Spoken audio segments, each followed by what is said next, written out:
Hi friends, എല്ലാവർക്കും നമസ്കാരം. ഇന്ന് നല്ല സോഫ്റ്റായിട്ട് ഉണ്ടാക്കിയെടുക്കാൻ പറ്റുന്ന ഒരു വെള്ളയപ്പത്തിൻ്റെ റെസിപ്പി ആയിട്ടാണ് വന്നിട്ടുള്ളത്. ഇതിൻ്റെ മുൻപ് നമ്മൾ അപ്പത്തിൻ്റെ 2 റെസിപ്പി വീഡിയോ അപ്ലോഡ് ചെയ്തിട്ടുണ്ട്. അപ്പോൾ അത് കാണാത്തവരുണ്ടെങ്കിൽ കണ്ടു നോക്കിക്കോളൂ. ഈ ഒരു അപ്പം എന്ന് പറയുമ്പോൾ നമ്മൾ ഈസ്റ്റോ ബേക്കിംഗ് സോഡയോ ഒന്നും ചേർക്കാതെയാണ് ഉണ്ടാക്കിയെടുക്കുന്നത്. അപ്പോൾ അതെങ്ങനെയാണ് ഉണ്ടാക്കാൻ നോക്കാം.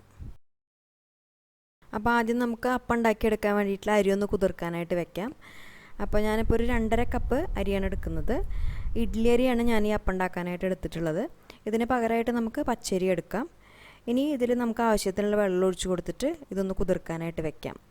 അപ്പോൾ ഈ അരി നമ്മൾ ചുരുങ്ങിയത് ഒരു 5 മണിക്കൂറെങ്കിലും സോക്ക് ചെയ്യാനായിട്ട് വെക്കണം.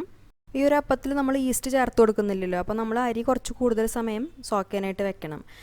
അപ്പോൾ ചുരുങ്ങിയത് ഒരു 5 മുതൽ 8 മണിക്കൂർ വരെയൊക്കെ സോക്ക് ചെയ്തെടുത്താലും കൂടുതൽ നല്ലതാണ്. ഇതിപ്പോൾ ഒരു ഉച്ചയ്ക്ക് 12 മണിക്കാണ് നമ്മളത് സോക്ക് ചെയ്യാൻ വെക്കുന്നത്. അത് കഴിഞ്ഞ് രാത്രി ഒരു 7:30-8 മണിയാകുമ്പോൾ നമ്മളത് അരച്ചെടുക്കും. അപ്പോൾ അത്രയും സമയമാണ് ഇതിൻ്റെ സോക്കിംഗ് ടൈം.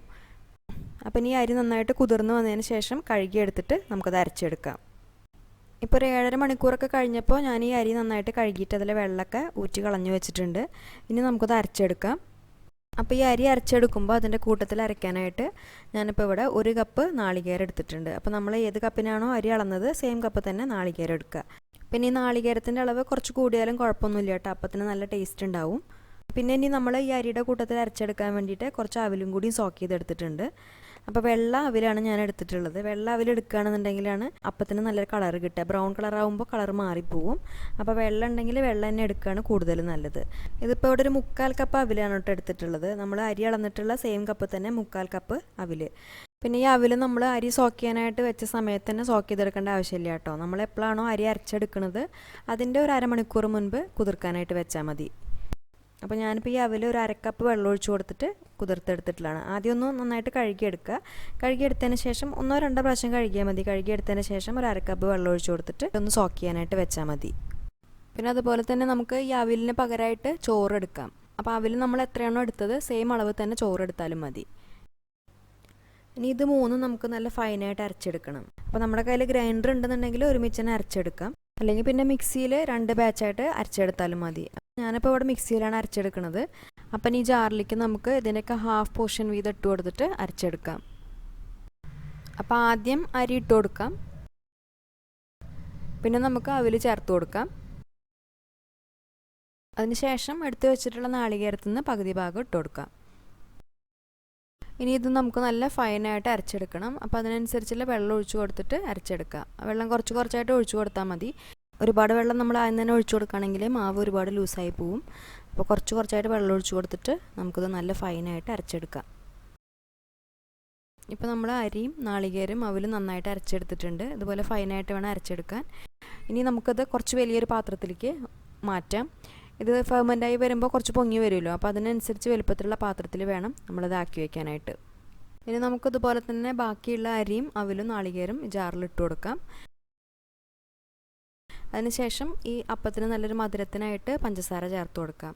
ഞാനിപ്പോൾ ഒരു 3 ടേബിൾ സ്പൂൺ പഞ്ചസാരയാണ് ചേർത്തിട്ടുള്ളത്. ഈ പഞ്ചസാരയുടെ അളവ് നമുക്ക് എത്രയാണോ വേണ്ടത് വെച്ചാൽ അതിനനുസരിച്ച് ചേർത്ത് കൊടുക്കാം. പിന്നെ നമുക്ക് അതിലേക്ക് ആവശ്യത്തിനുള്ള ഉപ്പ് ചേർത്ത് കൊടുക്കാം. ഇനി നമുക്ക് ആവശ്യത്തിനുള്ള വെള്ളം ഒഴിച്ച് കൊടുത്തിട്ട് ഇത് നല്ല ഫൈനായിട്ട് അരച്ചെടുക്കാം. ഇപ്പോൾ 2ാമത്തെ ബാച്ച് അരി നമ്മൾ അരച്ചെടുത്തിട്ടുണ്ട്. ഇനി ഇതും നമുക്ക് ഈ പാത്രത്തിൽ ഒഴിച്ചു കൊടുക്കാം. ഇനി ഈ ഒരു അപ്പം ബാറ്ററിൽ നമ്മൾ ഈസ്റ്റ് ചേർക്കുന്നില്ല, അല്ലെങ്കിൽ ബേക്കിംഗ് സോഡയും ചേർത്ത് കൊടുക്കില്ല. അപ്പോൾ അപ്പത്തിന് നല്ലൊരു ടെക്സ്ചറൊക്കെ കിട്ടാൻ വേണ്ടിയിട്ട് നമ്മളിപ്പോൾ അതിന് പകരമായിട്ട് നാളികേരത്തിൻ്റെ വെള്ളമാണ് ചേർത്ത് കൊടുക്കുന്നത്. അപ്പോൾ നാളികേര വെള്ളം നമ്മൾ ചേർക്കുമ്പോൾ ആദ്യം അതൊന്ന് ഫെർമെൻറ്റ് ചെയ്തതിന് ശേഷമാണ് ഇതിൽ ചേർത്ത് കൊടുക്കുക. അപ്പോൾ അതിന് വേണ്ടിയിട്ട് ഒരു 1/2 കപ്പ് നാളികേര വെള്ളത്തിൽ ഒരു 2 ടീസ്പൂൺ പഞ്ചസാര ചേർത്തിട്ട് നന്നായിട്ട് മിക്സ് ചെയ്തിട്ട് എടുത്തു വയ്ക്കുക. ഇനി നമ്മൾ അരി എത്ര സമയമാണോ കുതിർക്കാനായിട്ട് വെക്കുന്നത് അത്രയും സമയം തന്നെ ഈ നാളികേര വെള്ളം പുളിക്കാനായിട്ട് വെക്കണം. അപ്പോഴാണ് അപ്പം നന്നായിട്ട് കിട്ടുള്ളൂ. ചുരുങ്ങിയത് അത്ര സമയമെങ്കിലും വേണം. പിന്നെ കൂടുതൽ സമയം ഉണ്ടെന്നുണ്ടെങ്കിൽ കൂടുതൽ സമയം വെക്കാം. ചിലരൊക്കെ ഒരു 12 മണിക്കൂർ നേരം വെക്കും. ചിലർ തലേ ദിവസം തന്നെ പുളിക്കാനായിട്ട് വെക്കും. അങ്ങനെയൊക്കെ ചെയ്യും. അപ്പോൾ അങ്ങനെയാകുമ്പോൾ നമ്മൾ മാവിലൊഴിച്ച് കഴിഞ്ഞാൽ മാവ് പെട്ടെന്ന് തന്നെ പൊങ്ങി വരും ചെയ്യും. അതുപോലെ തന്നെ പുളിപ്പ് നന്നായിട്ട് ഉണ്ടാവുകയും ചെയ്യും. അപ്പോൾ ഈ ഒരു അപ്പത്തിനെന്ന് പറഞ്ഞാൽ ഒരുപാട് പുളിപ്പൊന്നും ഉണ്ടാവില്ല. കറക്റ്റായിട്ടുള്ള ഒരു പുളിപ്പും ടേസ്റ്റൊക്കെയാണ് ഉണ്ടാവുക.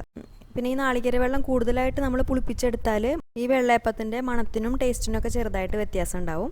അപ്പോൾ അങ്ങനെ ഒരു ടേസ്റ്റോട് കൂടിയിട്ടുള്ള വെള്ളയപ്പമാണ് നമുക്ക് വേണ്ടതെന്ന് വെച്ചാൽ കൂടുതൽ സമയം പുളിക്കാനായിട്ട് വെച്ചാൽ മതി.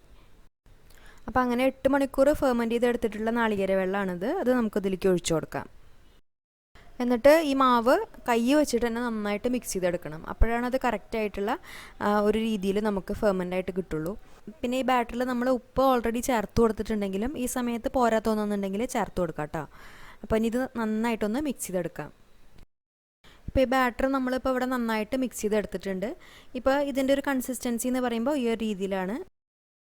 മൊത്തത്തിൽ നമ്മൾ അരി അരയ്ക്കുമ്പോൾ അതിൽ 1.5 കപ്പ് വെള്ളമാണ് ഏകദേശം ഒഴിച്ചു കൊടുത്തിട്ടുള്ളത്. പിന്നെ ഒരു 1/2 കപ്പ് നാളികേരത്തിൻ്റെ വെള്ളം ചേർത്ത് കൊടുത്തിട്ട് മൊത്തത്തിൽ 2 കപ്പാണ് ഇതിൽ ചേർത്തിട്ടുള്ളത്. അപ്പോൾ ഈ ഒരു കൺസിസ്റ്റൻസിയിലാണ് ഈ മാവ് വേണ്ടത്. ഇപ്പോൾ കുറച്ച് ലൂസായിട്ട് തോന്നും, പക്ഷേ അത് കുഴപ്പമില്ല. അത് ഫെർമെൻ്റായിട്ട് വരുമ്പോൾ കുറച്ചും കൂടി ഒന്ന് തിക്കായിട്ട് വരും.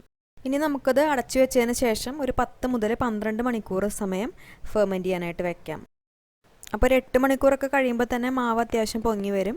പക്ഷേ നമ്മളൊരു 10-12 മണിക്കൂറൊക്കെ കഴിഞ്ഞിട്ട് ഉണ്ടാക്കിയെടുക്കുമ്പോഴാണ് വെള്ളയപ്പം നല്ല പെർഫെക്റ്റ് ആയിട്ട് നമുക്ക് ഉണ്ടാക്കിയെടുക്കാൻ പറ്റുക.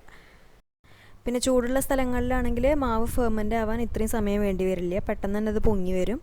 അപ്പോൾ അങ്ങനെയാകുമ്പോൾ മാവ് ഫ്രിഡ്ജിലെടുത്ത് വെച്ചാൽ മതി. ഇപ്പോൾ ഒരു 12 മണിക്കൂർ കഴിഞ്ഞിട്ടുണ്ട് കേട്ടോ. നമ്മുടെ മാവ് നന്നായിട്ട് പൊങ്ങി വന്നിട്ടുണ്ട്. ഇനി നമുക്ക് ഇത് പതുക്കെ ഒന്ന് ഇതുപോലെ ഒന്ന് നന്നായിട്ട് മിക്സ് ചെയ്തെടുക്കാം. അതായത് നമ്മൾ ഒരുപാട് ഫോഴ്സ് കൊടുത്തിട്ട് മിക്സ് ചെയ്യണ്ട, ജസ്റ്റ് നന്നായിട്ട് ഒന്നങ്ങോട്ട് മിക്സ് ചെയ്തെടുത്താൽ മതി. പിന്നെ ഈ സമയത്ത് മാവ് കുറച്ച് തിക്കായിട്ട് തോന്നുകയെന്നുണ്ടെങ്കിൽ 1-2 ടേബിൾ സ്പൂൺ വെള്ളം ഒഴിച്ച് കൊടുത്തിട്ട് ഇതുപോലെ പതുക്കെ ഒന്നങ്ങോട്ട് മിക്സ് ചെയ്തെടുത്താൽ മതി. ഇനി നമുക്ക് അപ്പം ഉണ്ടാക്കിയെടുക്കാം. അപ്പോൾ അതിന് വേണ്ടിയിട്ട് അപ്പച്ചട്ടി ചൂടാക്കാനായിട്ട് വെച്ചിട്ടുണ്ട്. അപ്പോൾ നിങ്ങൾക്ക് വേണമെന്നുണ്ടെങ്കിൽ ദോശ ഉണ്ടാക്കിയെടുക്കുന്ന പാനിലും ഇത് ഉണ്ടാക്കിയെടുക്കാം കേട്ടോ. ഇനി നമുക്ക് ഒരു മീഡിയം ഫ്ലെയിമിൽ ഒരു 1.5 കയ്യിൽ മാവ് ഒഴിച്ചു കൊടുക്കാം. എന്നിട്ട് ഇതുപോലെ നന്നായിട്ടൊന്നും അങ്ങോട്ട് ചുറ്റിച്ചെടുക്കാം.